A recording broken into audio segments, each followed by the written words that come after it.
fourscore and 7 years ago, our fathers brought forth on this continent a new nation, conceived in liberty and dedicated to the proposition that all men are created equal.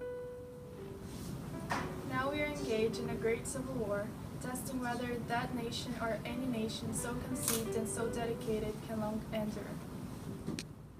We are met in a great battlefield of that war. We've come to dedicate a portion of that field as a final resting place for those who gave their lives that this nation might live.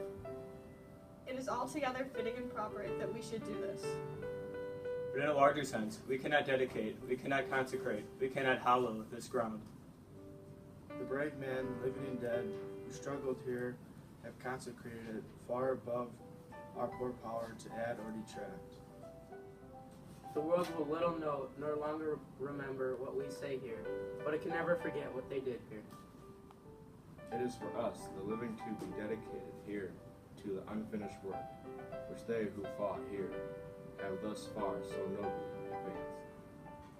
It is rather for us to be here dedicated to the great task remaining before us, that from these honored dead we take increased devotion to that cause of which they gave the last full measure of devotion.